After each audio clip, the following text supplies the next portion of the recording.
क्या बालक, पढ़ाई हो रही है? आज एक नया एग्जाम्पल लेके आए हैं, second principle of mathematical induction. ठीक है, बड़ा ही इंपॉर्टेंट है। एक उस एग्जाम्पल को सॉल्व करने से पहले ये थोड़ा सा इंट्रोडक्शन दे दे रहे हैं आपको। Fibonacci numbers. फिबोनाची एक मैथमेटिशियन थे, उन्होंने कुछ नंबर के बारे में बताया और उसके बेसिस पे एक सीक्वेंस बनाया जिसको कहा गया फिबोनाची सीक्वेंस। ठीक उसी प्रकार से ल्यूकास ने बनाया। तो फिबोनाची को हम एफ से रिप्रेजेंट करते हैं, यानी f n is equal to 0 when n is equal to 0। मतलब क्या कहता है, एफ जीरो की value f0 is equal to 0, 1 for n is equal to 1, यानी f1 is equal to 1 and fn equal fn minus 1 plus fn minus 2 for n is greater than 1। यानी क्या है, ये रिकरेंस रिलेशन को बोलते हैं। क्या? Recurrence relation. इस रिलेशन के बेसिस पर हम आगे पता कर सकते हैं। माने इसको देखने से क्या है, f n is equal fn minus 1 plus fn minus 2, यानी fn से जस्ट पहले और उसके जस्ट पहले का टर्म क्या होगा, fn माइनस 1 है fn माइनस 2, दोनों का सम fn होगा। यानी कोई भी टर्म जो है अपने पीछे के दो टर्म के सम के इक्वल होगा। तो उस हिसाब से जब आगे हम बढ़ेंगे तो सीक्वेंस कैसा बनेगा आपका, n इज इक्वल 0 के लिए 0, n इज इक्वल 1 के लिए 1, यानी दो टर्म आपका गिवन है, दो टर्म गिवन है।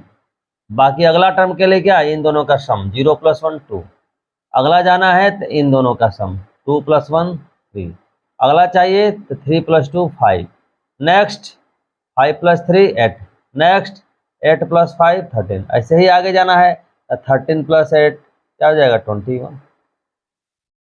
इसी तरीके से आपका ल्यूकास ने बनाया, जिसको एल से पढ़ किया, l n is equal to 2 for n is equal 0 and l n is equal to 1 for n is equal to 1। और रेफरेंस रिलेशन ठीक इसी तरीके से, l n minus 1 plus l n plus 1, l n plus 1 नहीं,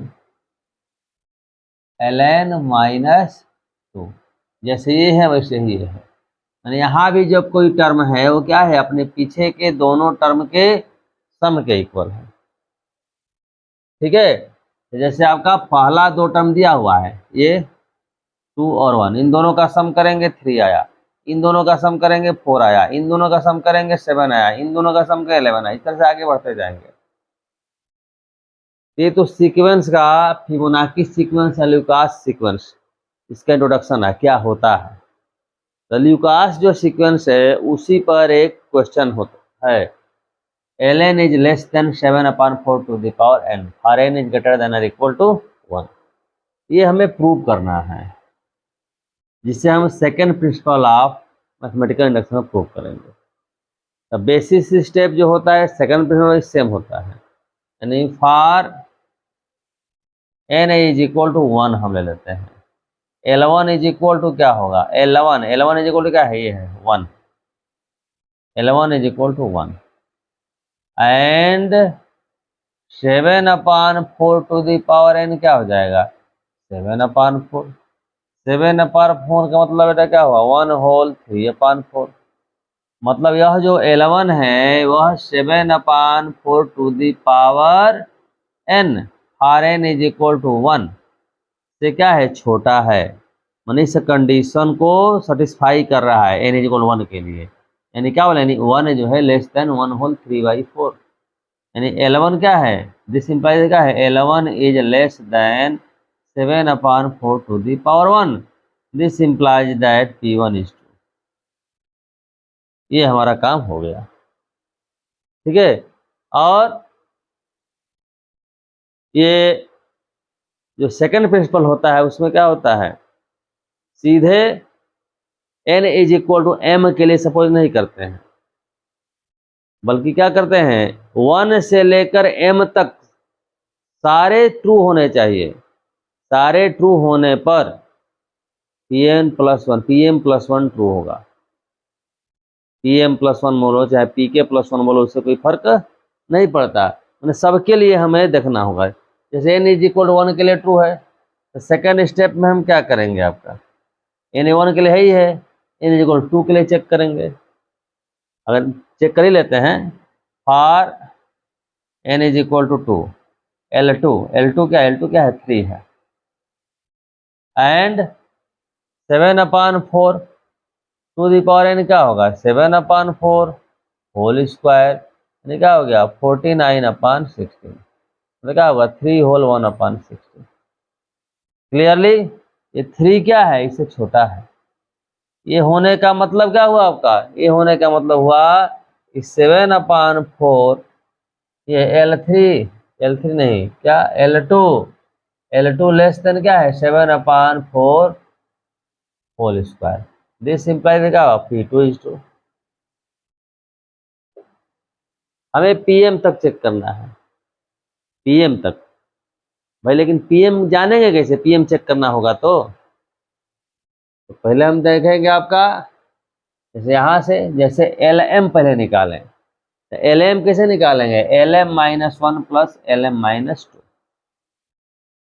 ठीक है। तो आपका यानी आपका LM-1 less than 7/4 to the power m -1, ठीक है। ये जो हमारा जो प्रपोजिशन दिया है मैथमेटिक्स में इससे हमने सपोज किया, और LM-2 क्या है less than 7/4 to the power m-2, इन दोनों को ऐड कर दें तो क्या हो जाएगा LM-1 प्लस LM-2, ये लेस देन क्या हो जाएगा, ये 7/4 to the power m-1 plus 7/4 to the power n-1, ठीक है।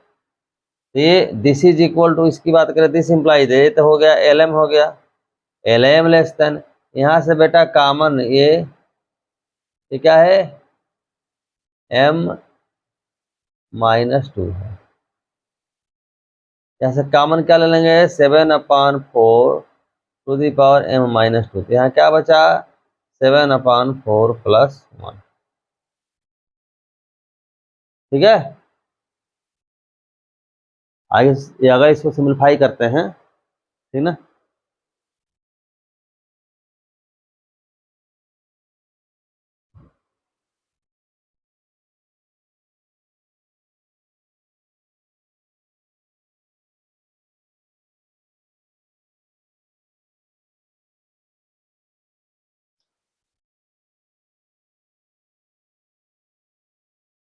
LM this implies that is less than 7/4 to the power m-2 into 4 1 जा 4 11/4, but 11/4 is less than 7/4 whole square. Why? Because 11/4 is less than 49/16, that is 2 whole 3/4 is less than 3 whole 1/16. It is true, clearly true. It means we can write LM is less than 7/4 to the power m-2 into 7/4 whole square, यानी 7/4 whole square बेटा क्या है 11/4 से क्या है बड़ा है। इसके जगह ये रख देंगे तो ये वैल्यू क्या हो जाएगी, इससे बड़ी हो जाएगी ना, यानी this implies that LM is less than 7/4 to the power m। इसका मतलब बेटा क्या हो गया PM is true, PM is true, PM is true हो गया। अब PM ट्रू हो गया तो फिर इसके बेसिस पे क्या हो जाएगा भाई PM + 1, यानी m क्या है m एक आर्बिट्रेरी वैल्यू है, तो m की जगह अगर m + 1 रख दें, है ना, तो भी ट्रू हो जाएगा। वो अभी जैसे Pm को हमने ट्रू दिखाया उस तरह से Pm प्लस 1 हो जाएगा। क्यों हो गया? तो क्या देख रहे हैं आपका, क्योंकि P1 P2 P3 कहाँ तक Pm, यहाँ तक आपका ट्रू हो गया, तो Pm प्लस 1 भी ट्रू हो गया। यानी for from second principle of mathematical induction, Pn is true for every n belongs to m। Example समझ में आ गया? नेक्स्ट लेक्चर में एक नया एग्जाम्पल लेके आएंगे सेकंड प्रिंसिपल पर ही, ठीक है? तब तक के लिए धन्यवाद।